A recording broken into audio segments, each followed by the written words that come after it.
evening, everyone. Welcome to Happy Me Career Coaching Initiatives episode number 19. 19. Okay, today we're going to talk about creating coachable moments with Daniel Lee. Thank you, Daniel, for being here with us. Thank My you so pleasure. much. My Now, pleasure. we've always been, yeah, thank you so much, Daniel. Now, we've always been talking about why coaching matters a lot Yep. on how coaching benefits because we have come so far on the episode 19, right? And each episode speaks in different essence, different topics. One Yep. thing we always emphasize is the importance of conversations. And this is so important, especially to a person who is given the opportunity to lead for the first time, the opportunity to engage. I remember when I was leading a team of young telemarketers when I was serving in insurance, I always remind myself to be a leader that they can talk to. But today's leader are displaying even more empathy towards their people, but then I feel that they kind of have a barrier to want Yep. to seek consultations with their leaders. And these first time leadership are also trying their best to learn the art of leadership at the same time. Yes. Now, Daniel, yourself as a leadership coach is focusing on first time leadership. And Daniel himself is an inspiring leader responsible for a 5 million USD training budget in 2015. Wow. Okay. And Yeah. despite that apparent success, right, one day he was told by his manager to show more leadership.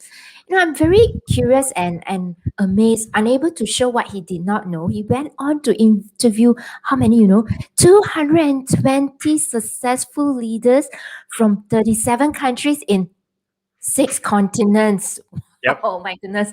And you have identified 30 principles of successful leaders and is writing your first time leadership book.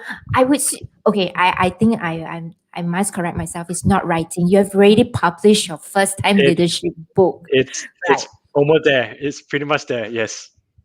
Right. So many coaches, like Daniel, like ourselves, we all have that innate nature in us to get into coaching mode with people as we speak with them. And Yep. we are so curious. It becomes that natural instinct that we are so curious with knowing about more about the person we talk to. We want to know what happened. Why is he or she facing such a situation or challenges? And Mm. we coaches are very much to bring this person because that's what coaching is, right? Only if this person permits, of course, to Yes. forward from their current state to where Yep. they want to be. Yep. Now, that's where we create that coachable moments. Now, I shan't take the limelight because today's topic is really about Daniel sharing with us how do we create that coachable moments, right? Now, let Daniel share with us more. First, Daniel, would you like to do us the honor to share with us about yourself? What are you currently up to? Yeah. So so just continue on from that introduction. So thank you very much, Maris, for that. Back in 2015, US $5 million of a training budget for 4,000 employees. Even if you adjust that for inflation now, that's probably 5.5 million now in today's money. Still, 5.5 million dollars in 2020 dollars, right? Is is the equivalent of a HR director in smaller organizations. Right, at the time, I was working in this really large global bank, and I was an individual contributor, meaning that I was a team member. I was reporting to someone. I didn't have people reporting into me. So you could imagine that there were actually four of us who were managing large sums of money, and I was one of these four. And you can imagine four people who were the equivalent of HR directors in their own right. Okay, so naturally, I thought to myself, "Hey, I might be just one step away from getting that promotion." Until that fateful afternoon when my manager told me that I needed to show more leadership. And so, I was left scratching my head. I realized that I didn't understand what leadership was. And so that then eventually led me to that journey of speaking with and interviewing all these leaders from around the world to understand what leadership is. And uh, and then why I decided to focus on first time leaders is that it's like what you rightfully said. When you are a first time leader, you are learning how to lead, but at the same time you are also learning, not only do you have to learn how to lead, you are also concurrently leading others. So it's not like you have the opportunity to learn and then practice. Is you learn and practice at the same time. And along the way, many of your team members, in fact all of the team members that you have an obligation, is part of your responsibility as a leader, as a team leader, to develop them. And for many managers, for many team, for many people, they think, oh, if I just send this person for a training program once a year, that's development. But actually, development takes place every day. It can happen in any moment. Anytime you're there having a conversation with your team member, that is a development opportunity. There is an opportunity for you to coach. And so one of the traits of a successful leader is the ability to create coachable moments. Right.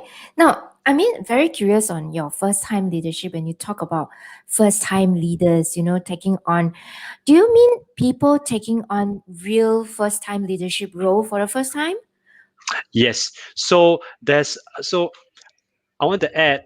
So at the time, even when I was managing that $5 million, I actually had 4 people indirectly reporting into me. And what I meant by that was that I couldn't possibly manage $5 million on my own. I needed help. So there were these 4 other people that worked with me. I was leading this group, but in an informal sense. They still had their own managers that they formally reported to. It wasn't even a dotted line to me like in a matrix structure. It was just that in this particular situation, I had these 4 people that I was sort of giving instructions, sort of working with, getting reports from, and I was the one who was in the lead. Whenever there were any questions about the budget as a whole, people would come to me. They wouldn't go to the other 4 who were supporting me. But then when I did the research, I realized that there's a big difference between you working with people and then people formally reporting into you. Because when people formally report into you, you are responsible for their careers. A big difference from just working with someone and then they can run back to their own boss. Big difference. When you realize that you are responsible for someone's career, it's an additional responsibility. The dynamics are completely different. So it means that if I'm hearing correctly, Daniel, correct me if I'm wrong. What I'm hearing is that you're sharing with me not just a leadership role where people reports to you, but actually working as a team. You are also taking lead in this um, colleague relationship, working relationship with your team members, because all of us are in part as a leading components within a project. Am I right? Yes, yeah. So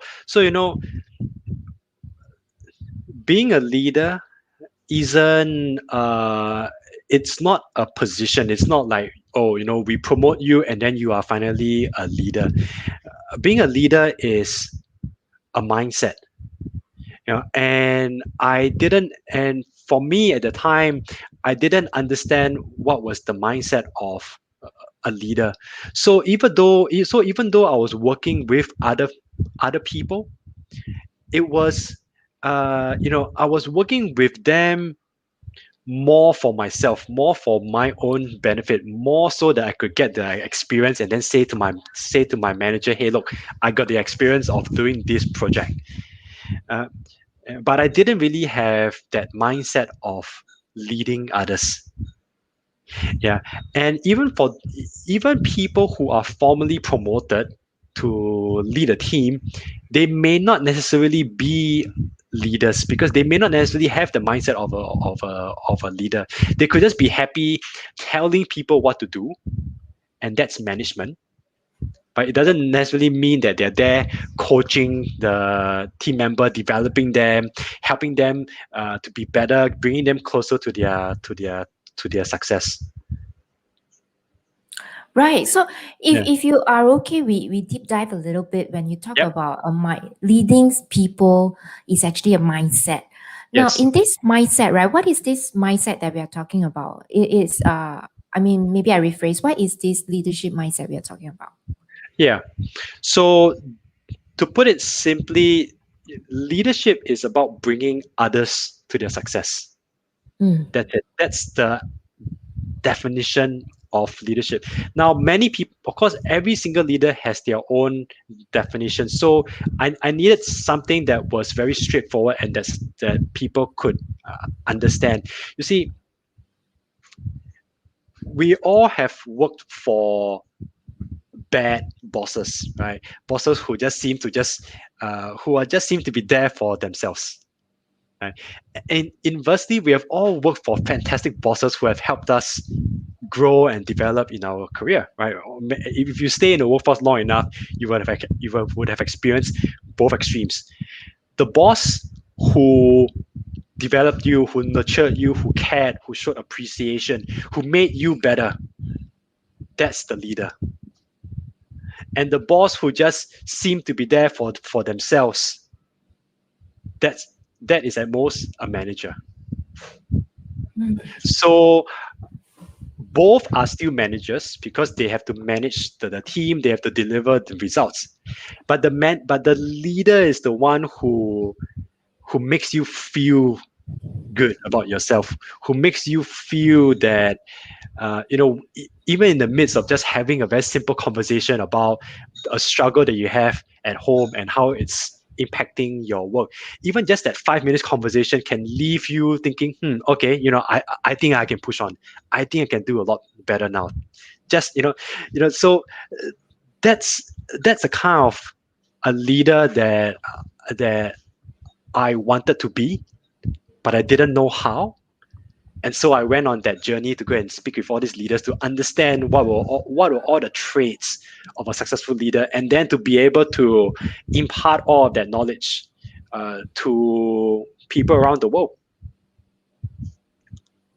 Wow. Okay. So you Yeah. point out, Daniel, you point out a very, I think something that is interesting, and we've been talking about the topic. Two Mm, types of leaders. One is a manager, and one is someone who is people leader, right? yeah. What kind of leadership should actually first time leaders, be developing into?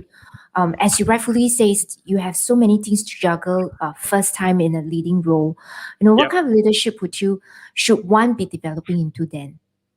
I think the most important thing to realize is that leadership traits are human traits. All right. Which means to say, as long as you're a functioning human being, you already have what it takes to be a leader. You already have the capability to lead.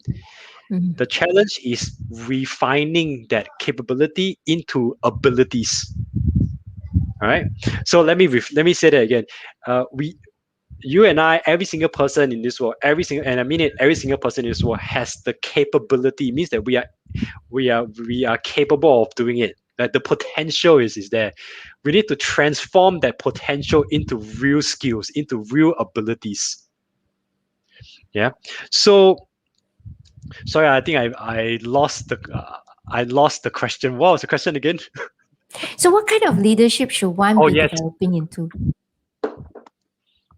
And so what I get asked quite often, what's the best leadership style, or what's the best leadership way, the framework that I should use?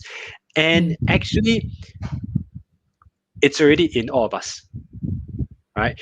Our personalities, our strengths, the personal values that we have, it's these combination that allow each of us to lead in our own way. Let me give you an example. When we are very new on that leadership journey, we tend to look at other people, other managers, right? Our other leaders, and we think, wow, this leader was really good, was really has this leader is does something that I like. I'm going to try to copy that. Mm. And then we see this bad boss and we go, no, I don't want to do what this bad boss did, so I'm not going to do that. And so we end up, rinse and repeat a couple of times. We end up, what do we end up having? We end up having a whole list of things that we don't want and a whole list of things that we have copied. But here's the thing, just because we copy from someone, it doesn't make those things that we copy, it doesn't mean that we can do the same thing, right? Just because we run like Usain Bolt, who a couple of years ago was the world's fastest sprinter for the 100 meters, doesn't mean that we are going to really run like Usain Bolt. Mm. All right. But all of us have our own life experiences, our own strengths, our own personalities, the personal values that we live by. Mm. When we get a clear understanding of what they are, we can then connect that to how we lead. And let me give you a very concrete example, because there might be some audience members who are going like, huh? I don't quite understand. So one of the things that I'm very big into is responsibility. Right. So some of us, and I think all of us would have come across colleagues where we give them something to do, they will get it done. Right. That's responsibility. That's if you use Strengths Finder, that's one of the strengths, responsibility. So responsibility is one of my top 5 strengths. If I say I'm going to do it, I will do it. If I make a promise, I keep that promise until it is officially discharged. Okay, Mm. so just as a fun fact, the last promise I made was my wedding vow back in 2007. I've not made a promise since, because for me, a promise means I keep it until it is officially discharged by the other person. When the other person Mm. says, "Okay, done," I don't need this promise anymore. So because I have a responsibility strength. When I lead, when I ask my team to do something, I want it done. Because for me, if I do something, I get it done. I don't want to hear, uh, whatever excuses, something happened and I couldn't deliver on by this deadline. Mm. Well, you are an adult, you can take care of your own communication, you can let me know a couple of days before if you're having struggles, I can step in and help you. But on the day itself, I expect you to be responsible for your work. And so at the same time, I also become very careful with the words that I say. Of course, all of us, when we speak casually, we're just saying words. But when it comes to making decisions or taking certain actions, I think to myself, if I make this decision, am I willing to carry it all the way to the end? Unless, of course, new information shows up and then I need to change the decision. But once I've made this decision, I'm responsible. That means the buck officially stops with me. I'm not going to say, oh, it was my team's fault or something like that. So you can sort of see the extension of that personal trait of that personality of, or that strength of being responsible, and how it extends to how I lead others. Because how we lead others is really just an extension of how we lead ourselves. Yeah, I think it's very true. When you talk about responsibilities and how you are leading yourself, knowing your traits, knowing your personality, and Yep. know how you want your preferred style of leadership, right? So Yes. everywhere in the space right now, as I do hear a lot of people talking about, their team members listening, having a empathy, or Mm, even active listening to your team members to yes. develop conversations with them. So, and you mentioned about coachable moments, talking about all these things. How do we know what is a coachable moment like, during this reign of leadership? Yes. Yeah. It's a very good question. So the best way for me to lead in is this: all leaders, right? All new leaders, all first time leaders, right? They are very focused on being able to influence, Okay, universally, it's spoken to so many leaders from around the world. Everybody, when they first start out, they want to know, hey, how can I influence other people? Mm. Here's the thing: the currency for influence is trust. The more you trust someone, the more you are likely to be influenced by them, right? Would you be think about it, maybe would you be more easily influenced by a random stranger or an expert in a particular topic that you are interested in? Of course, I think experts in Yeah, that particular topic, right?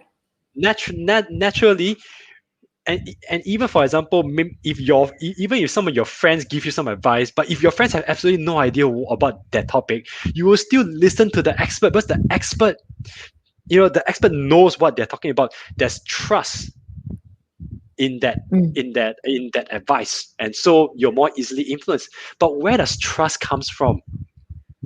Relationships, right? And Mm. so we want to influence, but we need to have trust in order to influence, and trust comes from relationships. And so a first time leader or any leader at any level needs to be able to develop relationships. And how is relationships developed? When you get to know people, when you Mm. contribute to their success, when you help, when you develop them. Now, what happens right in the midst of developing all these relationships? You have conversations. You have a lot of conversations over weeks and months, right? That's how it is when you work together with other people in a team. You're always talking. You're always turning to the side and going, "Hey, look, can I ask you something?" You're turning to the right, "Boss, I got a question. Can I ask you something?" You're always speaking with them. Whenever a team member comes to you, that is an opportunity for a conversation, which means it's an opportunity for you to listen, for you to practice empathy, compassion, maybe sympathy, in order to understand what is the team member really saying, right? Mm. So, for example, boss, things has been a bit difficult at work. Sorry, things has been a bit difficult at home. My kids are doing this, my wife's doing this, my in-laws are doing this, whatever it is. If a team member comes to you and says that, what is the team member really saying? That the problem is with the family? Or is the team member really saying, I need some help to be able to continue to do my work, but I'm having all these issues on the side. So how can I continue to do my work and deliver the results that I'm Mm. paid to do with all these distractions, with all these things going on in uh, at, at the site? So that's one aspect of that active listening, because listening is not just hearing what are the words said, but it's actually trying to understand. And that's where the practice of empathy, sympathy, and compassion comes in. What is the meaning behind the words that is said? And then and then right at that moment, when as the leader of the team, we're always trying to solve problems. That's what we are paid to do. We're paid to solve problems. How can we empower, how can we, instead of just solving the problem, enable the team member to solve their problem? And that becomes a coachable moment between you, the team leader, and the team member. When the team member, whether it's just after a 5 minutes conversation, 30 minutes conversation, or an hour conversation, can walk away thinking to themselves, okay, I'm going to try this and see how that works. Or they will walk away thinking, all right, I may have found a solution after all. Mm. Yeah. Sometimes in that conversation, you may not have the solution, or the solution that you have may not actually work, may not be applicable for the team member. But you're just trying to find out what's going on. You're trying to explore different avenues. You're trying to relate to that team member. And then right in the midst, right in that whole process of having that conversation, and these conversations happen all the time. Whenever someone comes to you, whenever one team member comes to you and say, uh hey hey Mavis, do you have 5 minutes, right? Or, hey Mavis, can I ask you something? or hey Mavis, do you have a moment? Right? Mm. All these are we have done this to our own boss.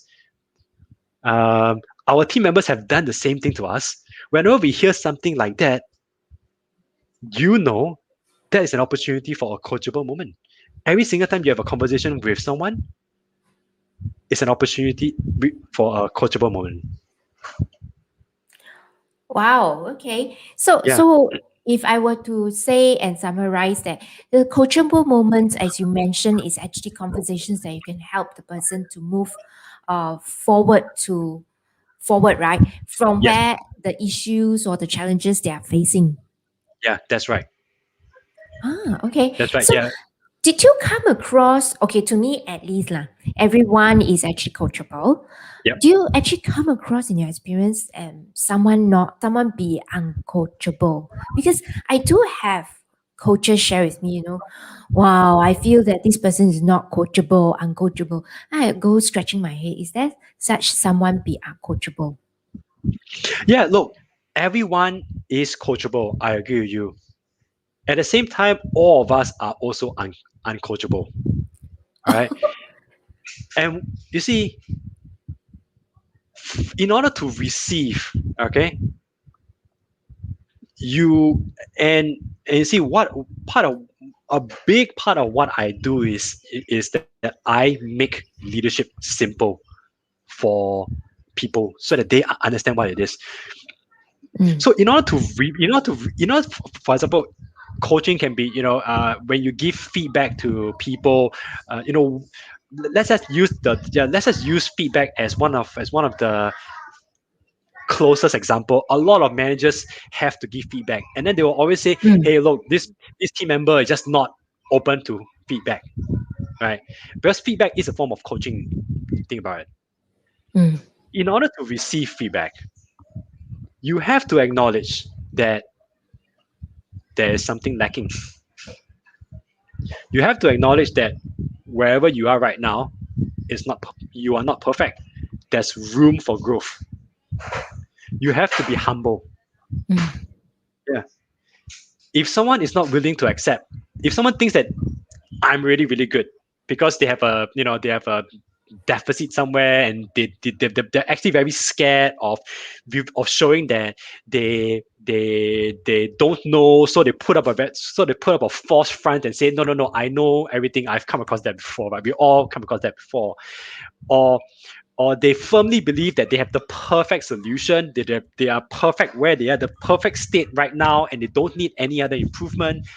Then no amount of coaching is going to no then they're not going to take feedback. mm, And that means that at that moment they will not be coachable.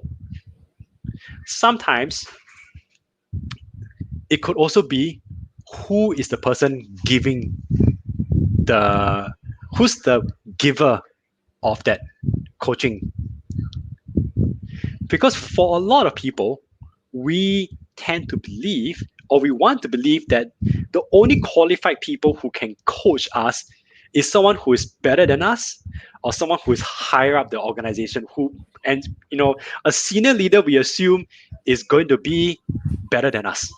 mm, But here's the thing: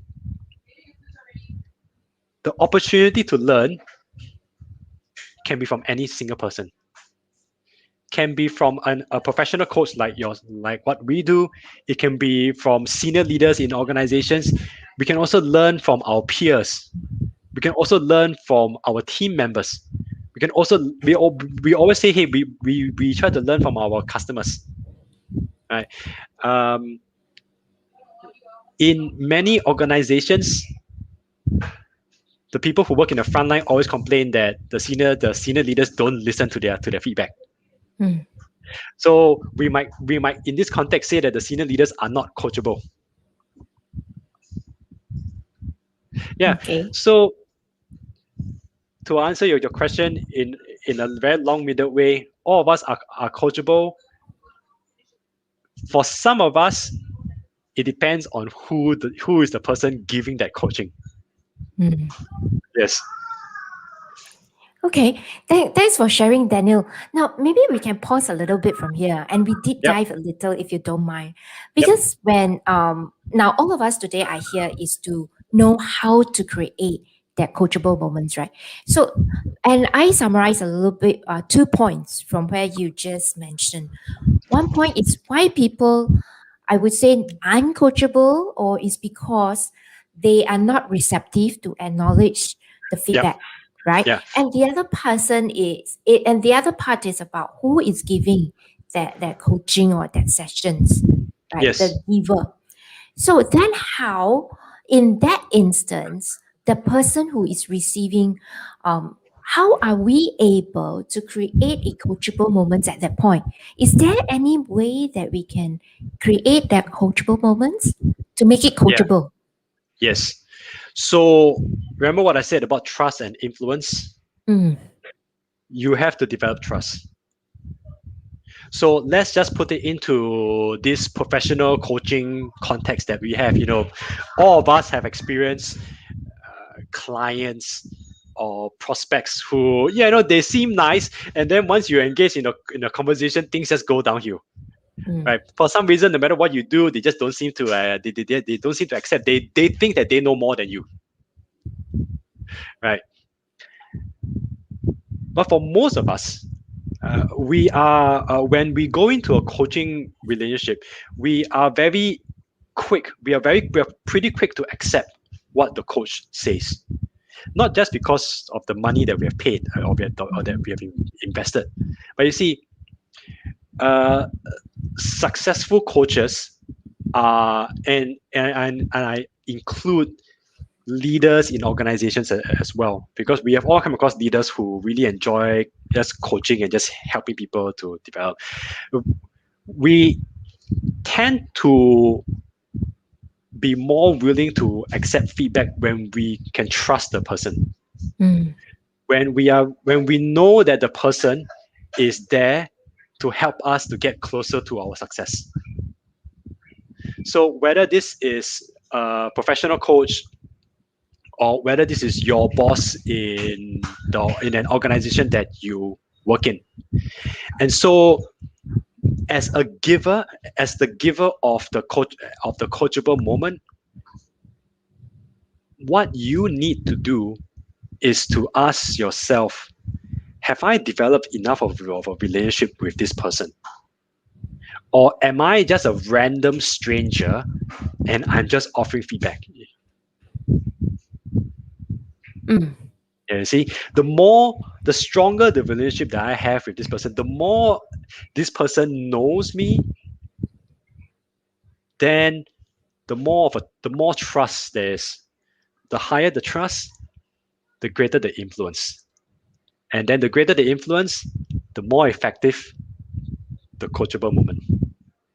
So it boils back down to relationships.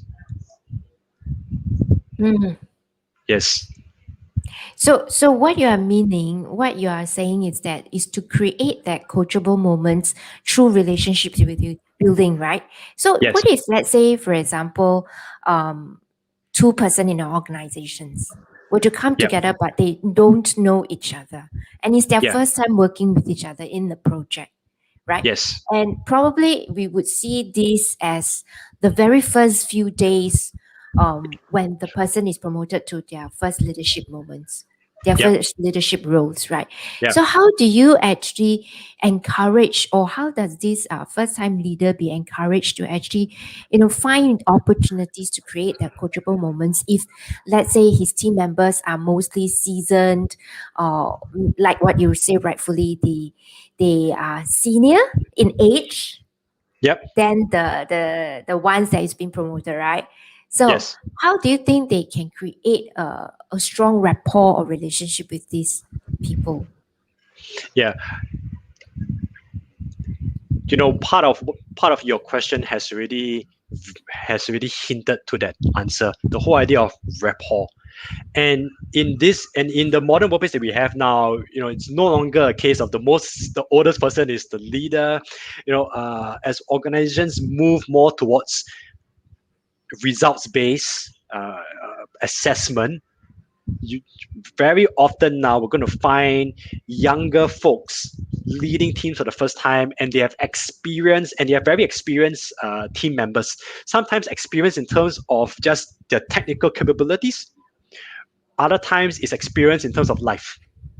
Mm. In any case, if you are the first time leader and this is your very first team that you're working in, and you want to know, all right, so how can I start to, I want to be in a position where I can help my team members to develop.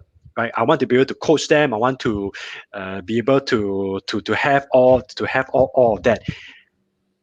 Like I said, in order to coach, you must be able to influence. To influence, you must Mm. have trust. To have trust, you must have relationships. And that means the very first thing that you need to do, top of your priority as a new leader, as a first time leader, is to get to know your team members. Even if you are an individual contributor and you're walking in and you've been put out by your team member, by your team leader to say, hey, I want you to be part of this project team. You don't walk into a project team with other colleagues from other parts of the organization. You don't know them, they don't know you, and then all you just start working together. It doesn't work that way. What do we do when we walk into a project team and everyone is new, everyone doesn't know each other? We introduce ourselves, we share a little bit about ourselves, they do the same, and then we go, okay, this person is no longer sorry, this person is no longer a stranger. I now know a little bit about them. And then over time, as we get to work together with each other, we learn a little bit more about the other person. They learn a little bit more about us. And the ice gets broken more and more and more. And the relationship gets developed more and more and more. And over time, after a couple of after a certain number of interactions, or after a certain time, after a certain period of time of working with this person, whether you are a new leader with your new team or whether you are in a project team, you have a sense of who this person is, and then you can start to approach them and ask them, hey, with this thing that you are doing, can you tell me what is going on? And then we start having all these conversations, and through all that process, trust is built. We then be able to influence them. They then be able to influence us. And it's in that midst of that conversation that when a coachable moment needs to happen, it happens. So there's no, as what I like to say to people, there's no sign that appears over the top of our head flashing that says, leadership successful, right? There's nothing that tells you that. There's nothing that tells you, oh, you have successfully influenced someone, because influence by the nature of it is having some kind of effect on another person indirectly. You're not directly telling them, hey, do this. That's ordering. Influence is, have you considered doing this? And then the person thinks about it and goes, okay, makes sense. Okay, I will do it.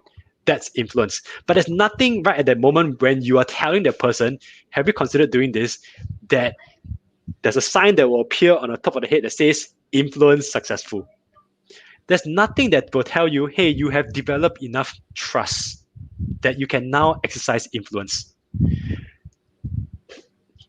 Nothing will tell you whether all that relationship building, all that rapport building that you have done will enable you to coach or to give feedback to the other person. All throughout all these moments, whether you're building a relationship, whether you're trying to develop trust, whether you are trying to influence someone, or whether you are giving feedback right there and then, how do we know whether it's actually going to work? At every single moment, we are sense making. We're trying to make sense of the situation. We're trying to use our gut feeling and we're trying to think to ourselves, is what I say going to be received by the other person?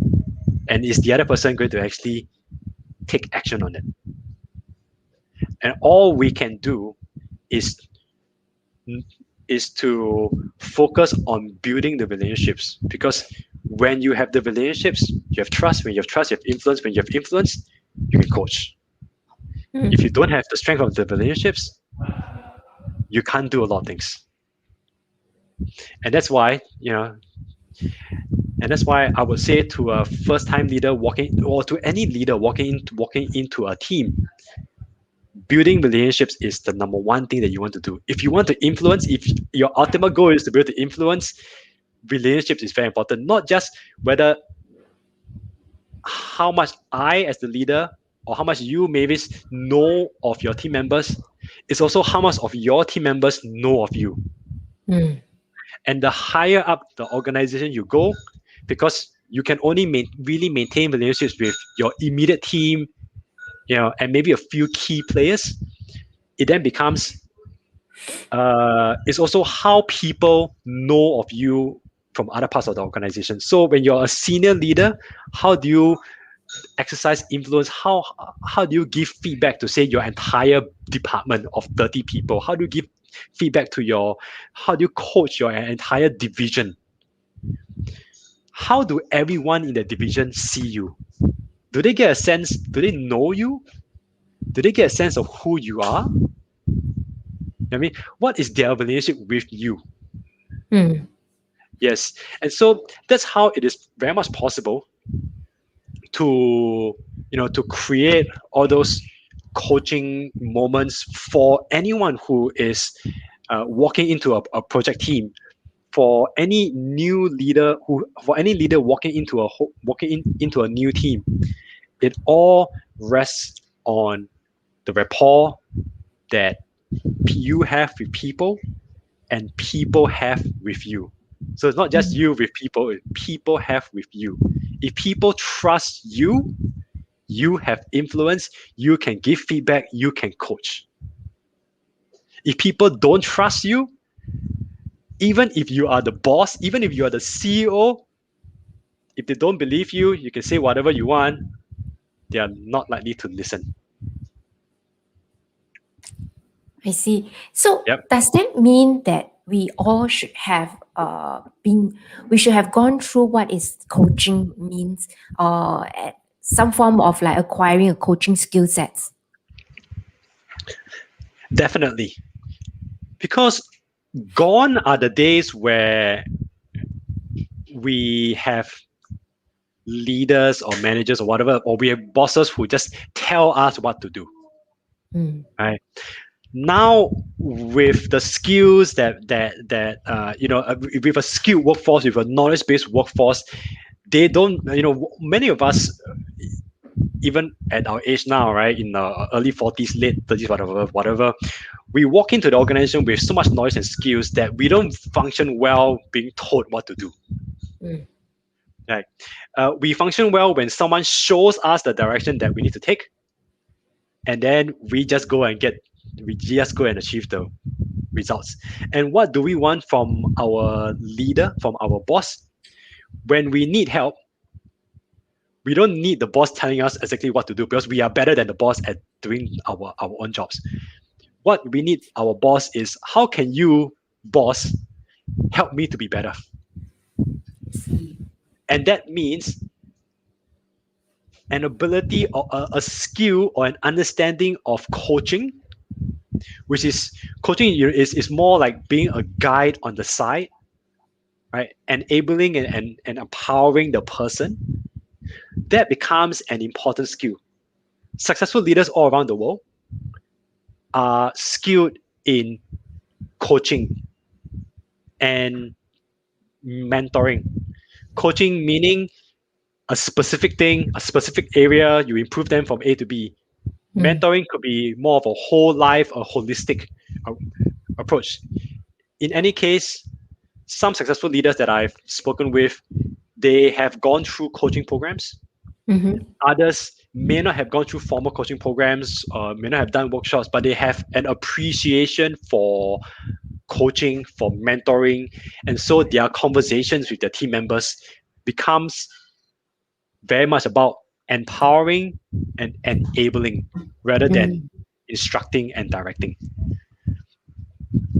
I see. So Yeah. actually, it's also critical for people to learn the coaching skill sets. And we Yes. know that, coaching skills are mostly about how you ask the powerful questions, Yep. right? Yes. And then you have, when you said about influence, you talk a lot over the last 45 minutes of these sessions. It's about influence. It's about having a relationship with the person so that you can create that coachable moments. And we now know that in order to for create the coachable moments, okay, you also could have or should have a coaching skill sets, right? Now, the next thing I want to ask Daniel is that what if this personality traits are Yeah. not what it seems to be very outspoken. You know, we have introverts Yep. leaders. They're Yes. not extroverts. Yes. And I was just reading a book offhand about how people behave and, you know, the colors, the red, blue, green by Yes. Yes. Yes. Thomas Yes. Erickson, right? Yep. Yep. Yep. Yep. Yep. Yes.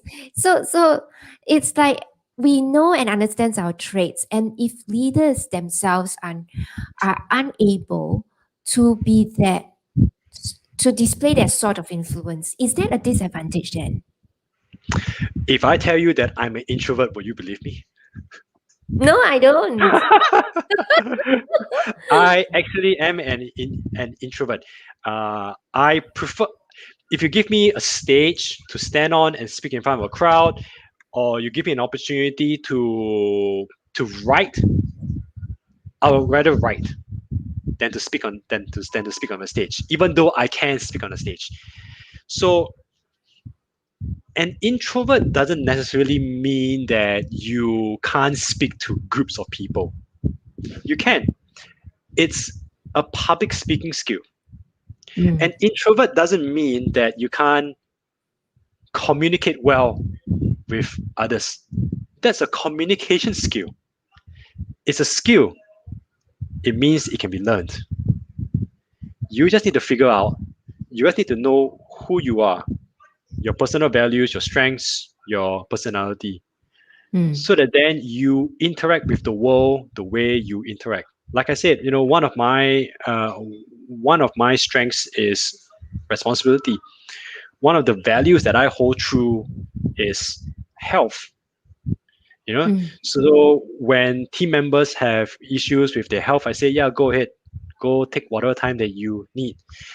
When back to your question about if someone is an introvert, does that mean that they can't communicate that well? That's not the case. Maybe you're not comfortable with big crowds. I've had people mm. come. I've had people come to me to say, "Hey, look, I feel nervous even speaking in front of my whole team." Okay, that's fine. I'm sure you're not.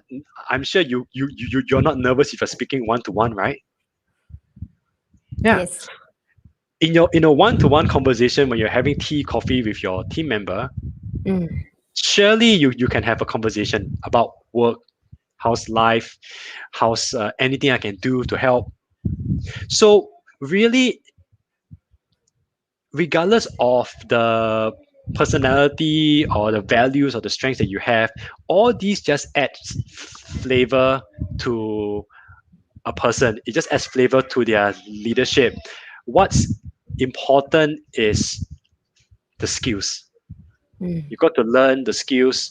You got to have an appreciation for the benefits of mentoring, the benefits of coaching, the benefits of having a conversation, and then just keep practicing those skills. So yeah, I see. being an introvert isn't a disadvantage. Right. So skills is something that can be learned, and with these skills, first time leaders who have different personality or it can be introvert personalities is Yeah, able to attain that coachable moments, right? yeah, that's right. Yeah, as long as you are capable of having a conversation. Now, of course, maybe we are pandering to the stereotypes. Some professions may be more comfortable working with devices than having face-to-face conversations. Right? Yes. But I have. Let me give you a really concrete example of how learning conversation skills, learning communication skills, can be really helpful for anyone. Mm. I once worked for an organization who had a pretty large IT department, so information technology department. The the division leader, so the leader in charge of the business unit for the IT business unit was a young guy in his early 30s. Mm-hmm. Okay, he was, and virtually all of his reports were at least 5 years older than him. So you can imagine IT guys who had 15 years of experience, 20 years of experience in IT. They were all reporting to this guy. This young fella in his early 30s was the top IT, was the CTO. Hmm. The reason why he was a CTO, he was the person who's best able to communicate uh, Right. to every other senior leader in the organization. So in his rise, they always picked him to be the front man, to talk, to communicate, to lead teams, not because of of his technical prowess, but his ability to communicate. And so, yeah, he has an understanding of the IT background, but he's not an Mm-hmm. expert in all the areas. His team is, but he's Mm. able to understand enough of what they do and communicate it in a non-IT language to everyone else in the organization. So eventually he became CTO because everybody knew him. And who do you promote? Everybody had all the senior leaders had a relationship with him. And so when the opportunity came up, who did they promote? They promoted him. Mm. Yeah. So it's a skill that can be learned. Coaching is a skill that can be learned. I didn't know Mm. about coaching when I was in the corporate world. I picked it up in the last 2 years, 3 years uh, as I started this first time leadership journey. I began by having an understanding of what it is, Mm-hmm. and then I so it was a mental understanding of what coaching is, and then it evolved to an appreciation of Mm-hmm. what coaching is. And from that appreciation, I realized, hey, okay, maybe I should learn a bit, try to gain some actual skills about how to coach properly, how to get the best out of people, this and that. So it's a skill and it Mm. can be learned. Yeah. Wow. Okay. Thanks for sharing and affirm the really same beliefs and same idea of that coaching is actually a skill that Yeah. we can learn, like any other communicating skills, Yeah. public speaking skills. And coaching is a skill that can be learned to create that coachable moments. So, like, we have rightfully been talking about, and I mean, just to last thing before we wrap up, right? I wanted to ask, okay, all along we've been talking about and you've been sharing with us how to create coachable moments is when you create and establish that trust, that relationship through rapport, right? Yep. And by that, you create the influence to influence the people into a conversation. Yeah. And that's when you can create coachable moments. Now, Yeah. let's put this at a workplace. Are we, because over the period of last year, 2020, with COVID and coming along to 2021, and we are already done with one quarter, coming up 3 quarters. Are we looking at these transformations of organizations adopting, such skill sets in in their workplace, or is it something that it can start from an individual self first? Sorry, I just got kids crying in the background. No worries, no worries. I think it's Yeah. quite late as well. No, they just need something going on. That's what happens when you just have two parents, husband and wife, looking after three kids. No helpers, no in-laws, whatever. Things just both parents must be available, and if one parent is not, then everyone suffers one way or another. So to answer your question, right, and let me rephrase it. Your question is coaching something that is left to the individual, or can it be something that's implemented across the organization? Yeah, can it be learned in the organizations, or can it be actually start from the individual first? Yeah, I think we have to go back to a question that you asked me earlier. Is everyone Mm, coachable, and are there people who are uncoachable? mm, If we look at what coaching is, right? If you look at what coaching is really about learning. mm. Okay, is everyone capable of learning? Yeah, of course they are. But are we also incapable of learning when we don't want to learn? Yes, we are. Mm. So, can coaching be implemented across an organization? Yes, it definitely can.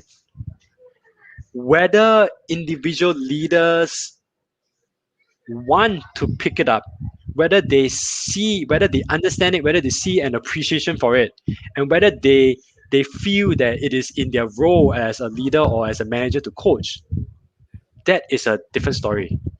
Mm. So it's sort of saying yes and no to your answer, because yes, the organization can implement it, individuals can pick it up, but whether they want to do it is a separate story. Right. So that is Yes. that boils down to their intrinsic motivations and willingness that, us in Happy Me Career, we are always advocating the individuals to engage that motivations as well, right? Mm, So yes. that speaks a lot about our platform Happy Me Career that we've been developing. We have developed for 2 years, and we actually would like whoever is listening to us, please click on or type in the web address, just clicking on that, or typing into the web browser, and you get into the platform and you start to realize all these functions that we have. But nonetheless, I think I shan't hold you back, Daniel, but just to wrap up a little, so we know now for the first time leaders that we learn a few tips of how to create coachable moments with your team. Yep. If we need to Yes. progress as a team, we got to be developmental in our leadership style. And that's basically moving forward what is a new era after pandemic, because pandemic has taught us how to be empathetic, how to Yep. be sympathetic as well to people's feeling, right? Yes. Especially this COVID has caused a lot of stress and mental stress, etc. So Yeah. as an individual, if we want to move forward, we need to allow ourselves that space to be receptive, acknowledge that we want to be coached. And that is speaks a lot of that intrinsic motivations. Now, Yeah. once again, thank you, Daniel, for sharing so much nuggets during this 1 hour session. And tonight is very honored that we have engaged Daniel, first time leaders, to share a lot of his experience, a lot of what is going on out here in your organization as an individual. Thank you, Daniel, so much for your time tonight. You, I shan't hold. Yes. thank you very much, Mavis. It's been my pleasure. Yes, right. Now, everyone, whoever is listening to this episode, now stay tuned to episode 20.